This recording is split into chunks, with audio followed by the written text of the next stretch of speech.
చూశారా ప్రభు, సూర్యచంద్ర వంశాలని పేరే కాని ఒకరి ముఖంలోనూ కళాకాంతులు కనిపించాయి. ఎలా కనిపిస్తాయి? దీపంతోనే వెలుతురని, విద్యతోనే మనిషికి తేజస్సు వచ్చేది. జ్ఞానుల అందమే వేరు. ఆ అందం ఒక్క భోజరాజు గారికే ఉంది. ఆయనకా పెళ్ళైపోయింది. ఇక అటువంటి వాడు రాజవంశాల్లో దొరకటం. హరిహరామాత్యులు, రాజవంశాల్లో దొరక్కపోతే సామాన్య వంశాల్లోనైనా సరే నాకు అటువంటి విద్యావంతుడే అల్లుడు కావాలి. అలా అయితే నిరుడు కాశీ పండిత పరిషత్తులో ఒక యువకుణ్ణి చూశాను. సకల విద్యాసాగరుడు. అప్పటికే పుంభావ సరస్వతి బిరుదు వహించాడు ప్రభు. ఎవరు మంత్రి ఆయన?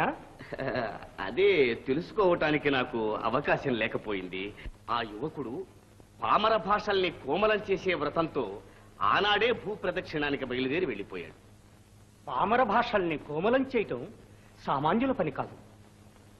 ఎంత పండితులకో గాని అటువంటి ఆశయం కూడా ఉండదు. ఆయన ఎక్కడ చిక్కుతారు మంత్రి? ఏముంది, తమ ఆజ్ఞ అయితే ఆయన ఎక్కడ ఉన్నా వెతికి తీసుకువస్తాం ప్రభు. అయితే ఈ రోజునే ప్రయాణం కండి. చెప్తాం.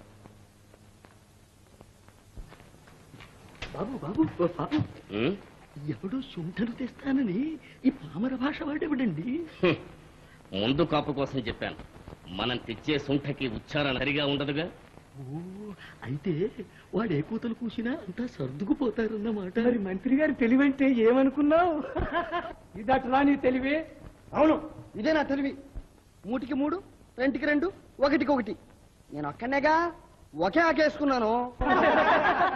తెలివి చూసారా? ఏకాకి ఒకాకు, ఏకాకి ఒకాకు.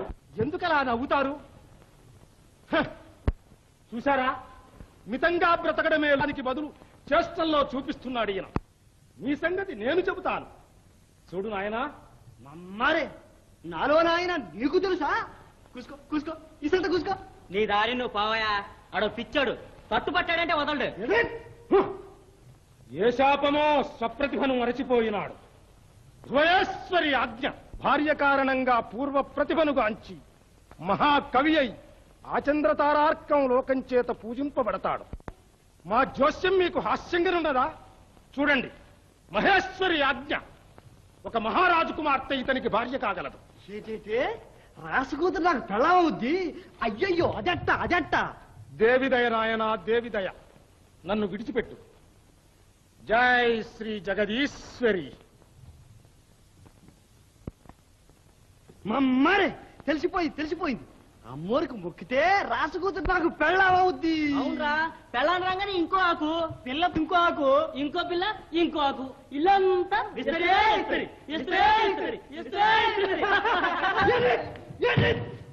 పాడ్రాస్తోకర శిష్యులు.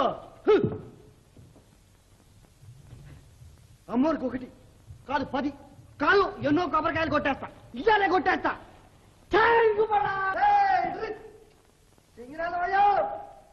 మళ్ళా ఏమిట్రా ఇది? కొబ్బరికాయలు అమ్మకి కొడతా. రాసుకూతురు ఇచ్చి పెళ్లి చేస్తాను. ఇంకా చూస్తావే, చప్పును వెళ్ళి కొట్టు. ముందు నువ్వు వచ్చే గుడి తప్పుకి.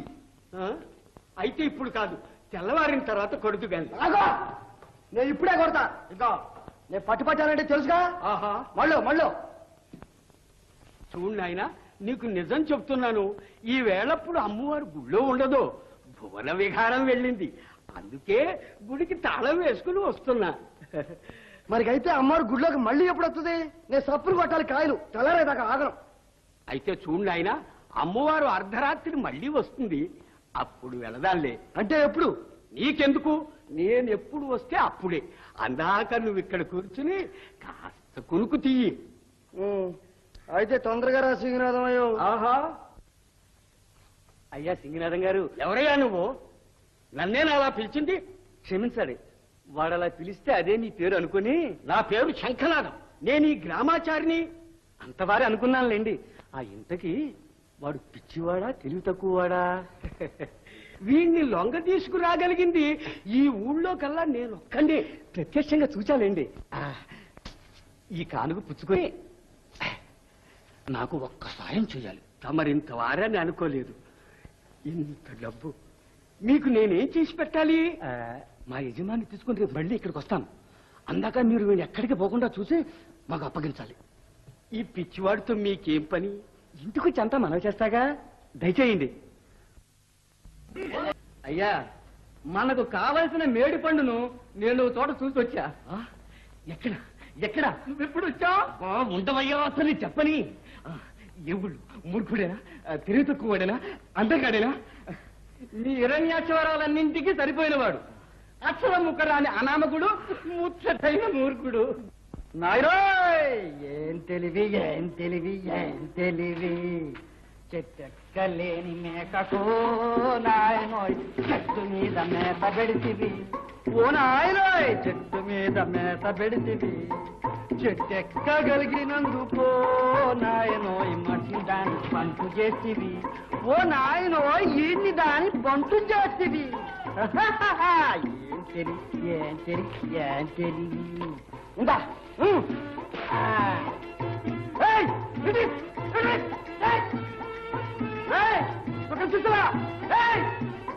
పడుతున్నారే ఎస్తాగబ్బా, అగ్గది తట్టింది నాయనోయ్, తట్టింది.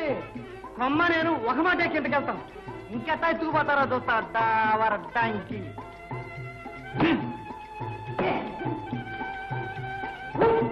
వాడేనండి, వాడే.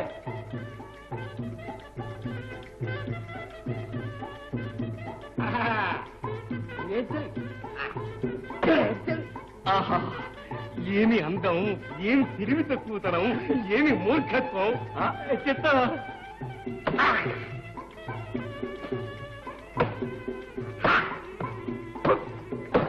అప్పుడే సంతోషించకండి. వాడు పడితే కాలు చెయ్యో విరిగి మనకు పనికి రాకుండా పోతాడు. పడకుండా పట్టుకుందాం రాండి. మనుషులు కిందకి రాకండి, కొమ్మ కింద పడి చేస్తారు. ఓరి నీ తెలివి కాదా, కొమ్మ కొట్టకురా, పడి వస్తావు. అగ్గది అదే మా తెలివి. నేను కొమ్మ మీద ఉండగా ముందు కొమ్మ కింద ఉంది, అలాంటి చూసుకోమని. వేడి పంటు అరే, చూస్తారేమిట్రా?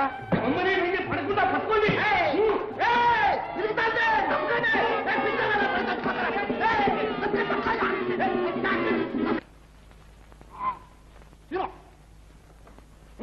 పదండయ్యా, పదండి. ఈ గొంగళి కూడా ఎందుకురా, నీకు మంచి బట్టలు ఇప్పిస్తానులే. ఓయ్ ఓయ్, ఇది ఇడిచేది లేదు, ఇదే కారక. అలాగే నాయన, పదా పదా రండి, నేను చెప్తాను. త్రిపీడ త్రిపీడ పరిహారో పరిహారో సుతు కాదు, స్తు స్తు స్తు స్తు. అబ్బా, కుప్పర్లు పడుతున్నాయిరా.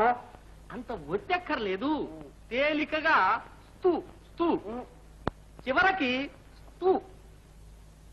త్రిపీడ త్రిపీడాస్తు. త్రిపీడాస్తు. భలే భలే భలే భలే. ఏమిటి త్రిపీడాస్తు అంటే కొంప పోతుంది. మరి నాకు చేతకానట్టు వారు నేర్ప వస్తే ఎలా చెప్పండి? నేను చెప్పినట్టు అను నాయన. త్రిపీడ పరిహారోస్తు. త్రిపీడ పరిహారోస్తు. త్రిపీడ పరిహారోస్తు. త్రిపీడ పరిహారోస్తు. ఇక చేయి చేసుకోకుండా వచ్చేసిందిగా, పోదలే. అవును, అతిగా చెప్పిస్తే అసలు పోతుంది. చాలు చాలు. చాలదయ్యా, చాలదో. ఎప్పుడన్నాలో ఈ పెద్ద చెప్పను, ఎట్టగా అనేస్తా. ఇంకొకటి శతకమంటే మాత్రం నేను శతకను, పెళ్ళేదాకా నేను మాట్లాడను. మాకు కావలసింది అదేనాయనా. ఆ మాట కాస్త అనేసి నోరు మూసుకొని కూర్చో. నీ పెళ్లి మేం చేస్తాం. ఇదిగో చూడు, అక్కడ ఎవరేమడిగినా నా వంక చూసి అలా సౌంటిసి నేనేదో చెప్పేస్తాను. మరి నా పేరు అడిగితే నీ నోటితో నీ పేరు చెప్పరాదురా నాయనా. నా నోటితో నా పేరు చెప్పరాదు, నువ్వే చెబుతావు. అవును, నేనే చెబుతాను. అన్నట్టు అడగటం మర్చిపోయాను, నీ పేరేమిటి? నా నోటితో చెప్పదని మళ్ళీ నా పేరు అడిగావు. ఇక చూసుకో, ఇక కాసుకో. ఇదేంటి బెదరకండి, నోటితో చెప్పవద్దన్నారుగా పేరు. వాడు కాలితో చెబుతున్నాడు. అంకది దీనికి డూ ఎట్టుకో. చూసారా, అది వాడి కాలు, దానికి డూ చేరిస్తే కాలుడు, అది వాడి పేరు. తెలిసిందా? ఇక భయం లేదులేండి, వీడి కీలకం నాకు చిక్కింది. ఇంకే నాయనా, ఈ పెద్దయ్య చెప్పినట్టున్నాడు. రాజకూతురునిచ్చి పెళ్లి చేయిస్తాను. వస్తాను. సీనారావు దొంగలే ఇదిగో పట్టుపట్టలో చుట్టారు చూడు, గలాగా ఉంది. నీ పురాణలా ఉండలా? ఇదో చూడైనా ఆ పురాణం మాత్రం విప్పకు. అక్కడ ఎవరైనా చూస్తే ఎత్తుకుపోతారు. ఎప్పుడో పెళ్ళైనాక పెళ్ళానికి ఇస్తాలే కానుక.